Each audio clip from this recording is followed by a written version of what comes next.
अस्सलाम वालेकुम स्टूडेंट्स, कैसे हैं आप सभी लोग। तो स्टूडेंट्स, आज के वीडियो लेक्चर में हम समझेंगे एटमॉस्फेयर को कि एटमॉस्फेयर होता क्या है।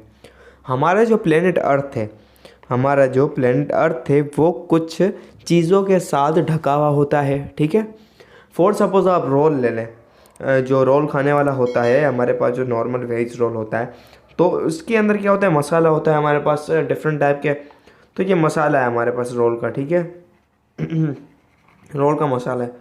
तो ये कवर्ड होता है, 4 से 5 लेयर से है। इसके ऊपर पट्टी होती है, समोसे की पट्टियाँ। तो हमने इसको कवर कर लेते हैं। नॉर्मली तो 3 टाइम इसको कवर कर देते हैं हम जब भी बनाते हैं। तो 3 तरह, मतलब हमारी जो अर्थ है वो है रोल का मसाला, वेजिटेरियन मसाला, जो भी मसाला है वो मसाला है। और उसके ऊपर जो कवरिंग होती है ब्लैंकेट की तरह, वो ढका हुआ होता है। ठीक है ना, किसी चीज़ से। ओके, किसी चीज़ से वो ढका हुआ होता है। तो वो ढकावट क्या होती है हमारे पास, वहाँ पर तो पट्टी होती है मैदे की, बट यहाँ पर होती है जो है हमारे पास गैसेस। और वही गैसेस को हम क्या कहते हैं, एटमॉस्फेयर। उस ब्लैंकेट का नाम क्या है, गैसेस का, जो उसको कहते हैं एटमॉस्फेयर, हमारी फिजा। ठीक है, तो ये जो समोसे की पट्टियाँ हैं, तो ये 3 है।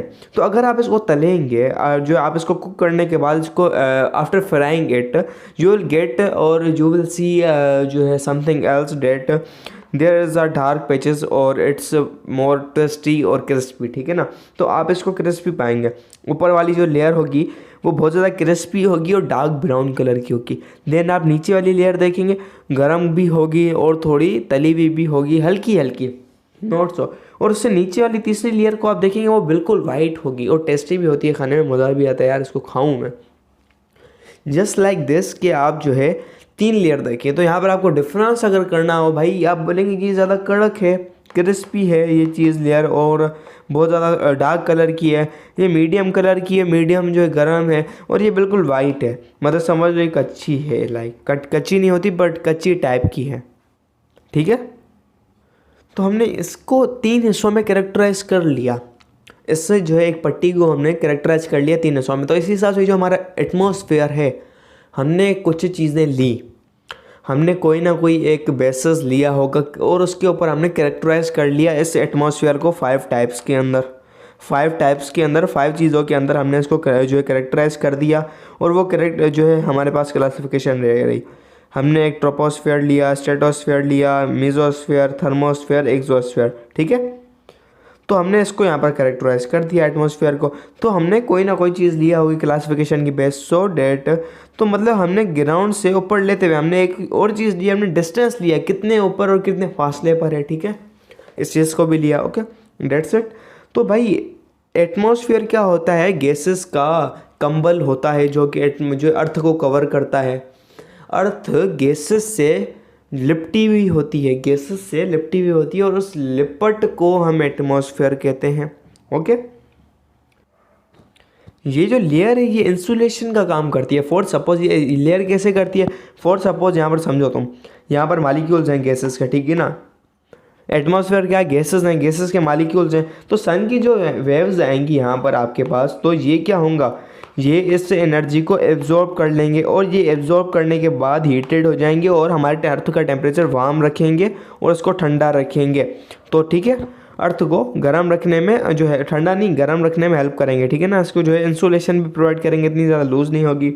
और बड़ी बात ये कि ये जो है हमारे पास बिग ब्लैंकेट जो लेयर्स का होता है, ये हमारे पास यूवी रेडिएशंस को भी एब्जॉर्ब कर लेता है। ठीक है ना, जैसे हमारे पास ओजोन होती है, O3। ठीक है ना, ओजोन जो होती है O3 हमारे पास, ये बहुत सारी क्या रेडिएशंस को एब्जॉर्ब कर लेती है, यूवी रेस को।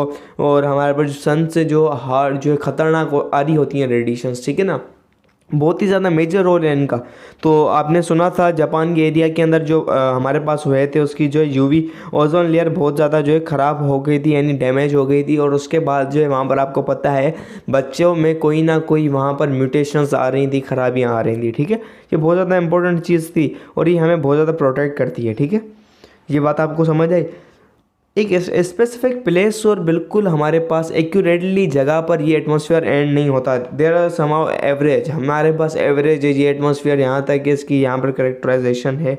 ठीक है, तो यहाँ पर क्लियर बॉर्डर्स नहीं है इसकी एंडिंग पर, ये बात थी। ठीक है ना, एटमॉस्फेयर ये होता है। एटमॉस्फेयर आपको हेल्प करता है, आपके लिए बहुत ज़्यादा इंपॉर्टेंट। ओजोन हो गई, ओजोन आपको जो यूवी रेस से और बहुत ज़्यादा खतरनाक रेस से बचाती है, आपको इंसुलेशन प्रोवाइड करती है गैसेस के मालिक्यूल्स, ठीक है ना। डिफरेंट लेयर्स पर डिफरेंट टेम्परेचर होता है, वो हम आगे समझेंगे कैसे होता है। देन कंपोजिशन जो है एटमॉस्फेयर किस चीज़ का बना हुआ होता है, मैंने आपको बताया गैसेस होता है। अब गैसेस कौन सी होती हैं, तो भाई सबसे ज़्यादा इसके अंदर 78% अराउंड पाई जाती है हमारे पास क्या, नाइट्रोजन पाई जाती है, 21% अराउंड हमारे पास ऑक्सीजन पाई जाती है। देन बाकी बची हमारे पास 1%, ठीक है। बाकी 1% जो चीज़ें होती हैं वो होती हैं हमारे पास, समझ लो 0.93% आर्गोन। आर्गोन एक गैस है हमारे पास, वो है कौन सी गैस है, 8th ग्रुप में आती है, 8th ग्रुप नोबल गैस है, ठीक है, नोबल गैस है आर्गोन। फिर कार्बन डाइऑक्साइड 0.03% होती है। वाटर वेपर हो गया, दूसरी गैसेस हो गई। अब दूसरी गैसेस में कैसे हो गई, नियॉन हो गई, दूसरी गैसेस हो गई क्रिप्टॉन हो गई, एंड दूसरी गैसेस हो गई, एंड वाटर वेपर हो गया, ठीक है। वाटर वेपर सर्दियों के टाइम में तो ज़्यादा होते हैं मेरे ख्याल से वाटर वेपर्स, मेरे ख्याल से, ठीक है। और गर्मियों के अंदर जो हाँ वाटर वेपर्स, वो ह्यूमिडिटी होती है, जो वाटर वेपर्स हो रहे होते हैं ये एवापोरेट हो रहे होते हैं, ऊपर जो क्लाउड्स बन रहे होते हैं, ठीक है, ये पाए जाते हैं। दूसरी गैसेस होते हैं नियॉन, हाइड्रोजन, हीलियम, अलॉट, और वहाँ पे आपको डस्ट के पार्टिकल, मिट्टी, राख वगैरह मिलेगी। भाई डस्ट तो घूम रही होती है, डस्ट तो साथी है इस चीज़ की, और ऊपर से फॉग, क्लाउडी वेदर, सर्दियों में आपको फॉगी वेदर मिलता है बहुत ज़्यादा, आपको ड्राइविंग के अंदर बहुत ज़्यादा मुश्किलात हो रही होती है। तो दूसरी चीज़ है, but most of the thing is that कि आपको क्या 78% नाइट्रोजन, 20 पॉइंट। तो अगर आपके पास MCQ है ना 21 मत लीजिए, आप छोटी क्लासों में 21 पढ़ते, बुक में जो लिखा है वो एज इट इज़ लिखना है, अदरवाइज़ आपको गलत हो सकता है, क्योंकि ये सिंध बुक वाले पुजारी हैं, सिंध बुक वाले क्या पुजारी हैं, और इन पुजारियों की आपने गलती नहीं करनी, ठीक है ना। जो लिखा हुआ है वही लिख के आना है, ठीक है। अपनी जो है ओवर एफिशिएंसी नहीं झाड़नी। सिंध बोर्ड वाले हैं ये सही को गलत कर सकते हैं और गलत को सही कर सकते हैं, और जिसमें सही को गलत और गलत को सही करने की ताकत आ सकती है तो वो किसी का भी बेड़ा गर्क और या बेड़ा पार कर सकते हैं, ठीक है। ये कभी रिस्क मत लीजिएगा आप लोग। तो सही है, यहाँ तक आपको समझ आ गया कंपोजिशन कैसे बनी हुई है इसकी, और एटमॉस्फेयर इसका क्या होता है, ठीक है ना। एटमॉस्फेयर क्या होता है, इसकी कंपोजिशन क्या होती है। देन नेक्स्ट टॉपिक ये कि लेयर्स क्या हैं। लेयर्स में जस्ट हम 2 चीज़ें पढ़ेंगे, और वो कैसे जो क्लासीफाई की गई हैं हम उसको डीप में जाके समझेंगे। तो मिलते हैं नेक्स्ट वीडियो के अंदर, तब तक के लिए बाय बाय, अल्लाह हाफिज़। Okay guys.